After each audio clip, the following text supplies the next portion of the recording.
नमस्कार दोस्तों, स्वागत है आपका हमारे YouTube चैनल पर। दोस्तों, अगर आप हमारे YouTube चैनल पर नए मेहमान दर्शक बनकर आए हैं तो आप हमारे YouTube चैनल को सब्सक्राइब कीजिए, बेल आइकन को प्रेस कीजिए ताकि आने वाली वीडियो का नोटिफिकेशन सबसे पहले आपको मिले और आप हमारे चैनल पर इस तरह की ज्ञानवर्धक वीडियो व प्रसंग देखते रहें। दोस्तों, आज का जो प्रसंग है काफ़ी मोटिवेशनल है, काफ़ी प्रेरणादायक है और मैं उम्मीद करता हूं कि आप इस प्रसंग से ढेर सारा ज्ञान अर्जित करेंगे और आपको इस प्रसंग से काफ़ी कुछ सीखने के लिए मिलेगा। दोस्तों, आज का जो प्रसंग है वो ये है कि किस औरत के भाग्य में पुत्र की प्राप्ति नहीं होती है और किस औरत के भाग्य में पुत्र की प्राप्ति होती है। ये आज हम आपको ये संपूर्ण जानकारी इस वीडियो में देंगे और आप इस जानकारी से काफ़ी अच्छी नॉलेज लेंगे और अपडेट लेंगे, मैं ऐसी उम्मीद करता हूँ।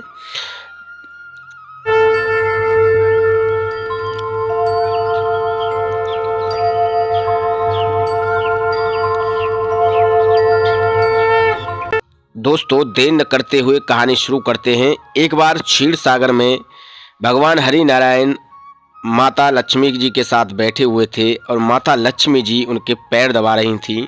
तभी माता लक्ष्मी जी के दिमाग में एक प्रश्न आया। उन्होंने भगवान हरि नारायण से कहा कि हे प्रभु, मेरे 3 प्रश्न हैं और मेरे 3 प्रश्नों का जवाब देकर आप मुझे संतुष्ट करने की कृपा करें। तब भगवान हरि नारायण ने उनसे कहा कि आप बताइए आपके 3 कौन कौन से प्रश्न हैं। तब माता लक्ष्मी ने कहा कि मेरा पहला प्रश्न है किस औरत के भाग्य में पुत्र नहीं होता है, और मेरा दूसरा प्रश्न है कौन सी स्त्री समय से पहले विधवा हो जाती है, और मेरा तीसरा प्रश्न है किस श्रृंगार को करने से औरत को मोक्ष की प्राप्ति होती है। प्रिय दर्शकों, इन तीनों प्रश्न के उत्तर जानने के लिए भगवान हरि नारायण से माता लक्ष्मी ने कहा और भगवान हरि नारायण ने माता लक्ष्मी से कहा कि लक्ष्मी, मैं आपको एक कथा के माध्यम से इन तीनों प्रश्न के उत्तर का जवाब दूंगा। आप जो है बड़े ध्यान से मेरी इस कथा को सुनिए।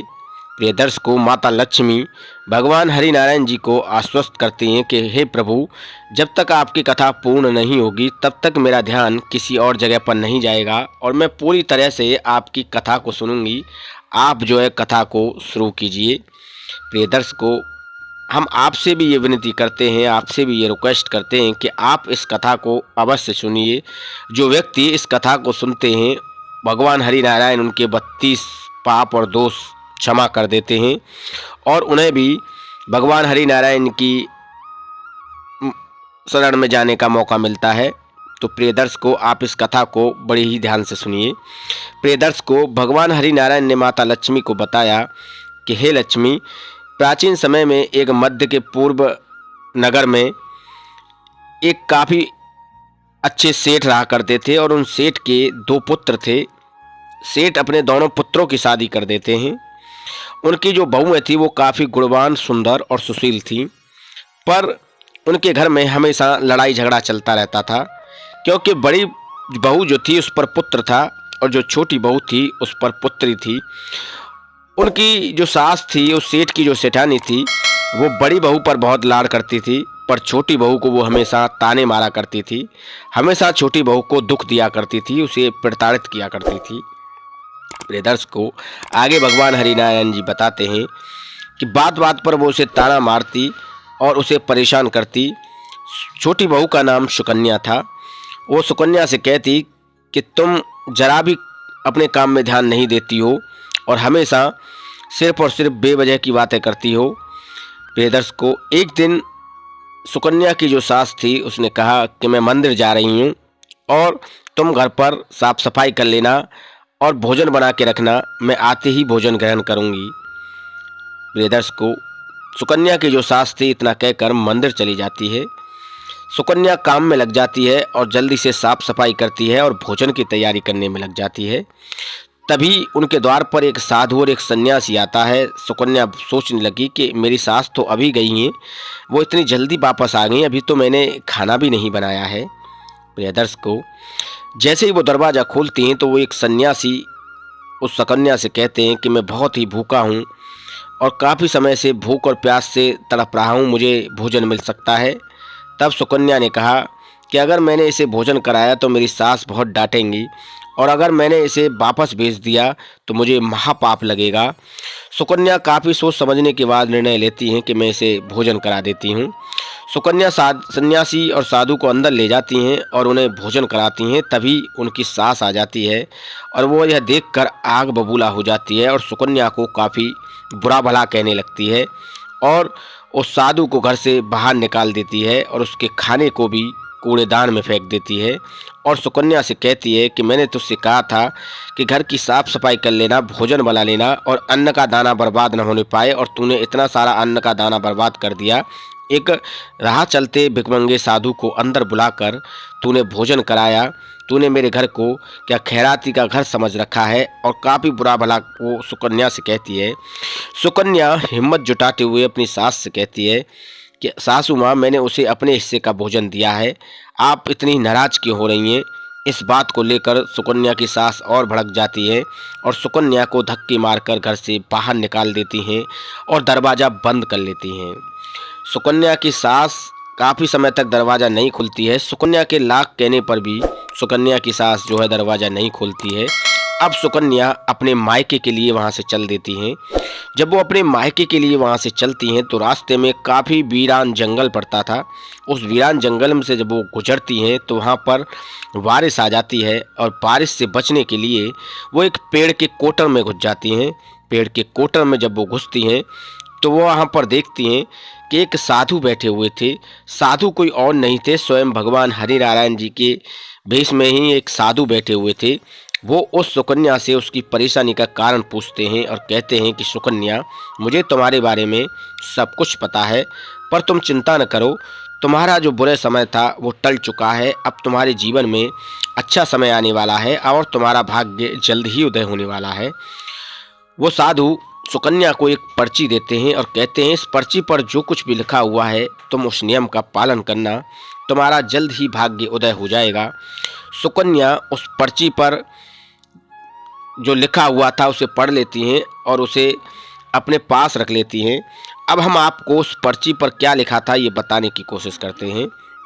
प्रिय दर्शकों, उस पर्ची पर ये लिखा हुआ था, जो औरत बाईं से दाईं ओर अपने पति की तरफ दाईं ओर मुँह कर कर सोती हैं उन्हें जल्द ही पुत्र की प्राप्ति होती है, और जो औरत दाईं ओर से बाईं ओर की तरफ सोती हैं उन्हें पुत्री की प्राप्ति होती है, क्योंकि उनके नाक का स्वर जो है दाईं ओर से बाईं ओर आ जाता है।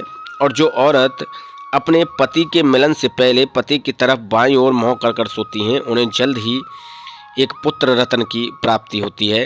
प्रिय दर्शकों, और उस पर्ची पर लिखा हुआ था कि गर्भ धारण करने से पहले मासिक धर्म आता है और मासिक धर्म के बाद 14 रात ऐसी आती हैं जिन रातों के दौरान अलग अलग तरह के पुत्र और पुत्री पैदा होते हैं। मासिक धर्म के बाद जब कोई भी महिला अपने पति के साथ समागम करती हैं तो उन्हें पहली रात में एक अच्छे पुत्र की प्राप्ति होती है और वो पुत्र काफ़ी स्वभावशाली और प्रभावशाली होता है। दूसरी रात में जो समागम करती हैं, दूसरी रात में एक मध्य पुत्री की प्राप्ति होती है और तीसरी रात में एक संध्या पुत्री की प्राप्ति होती है और चौथी रात में काफ़ी सुंदर और बलवान पुत्र की प्राप्ति होती है। पांचवी रात में काफ़ी अच्छे सुंदर और सुशील और चंचल पुत्री की प्राप्ति होती है।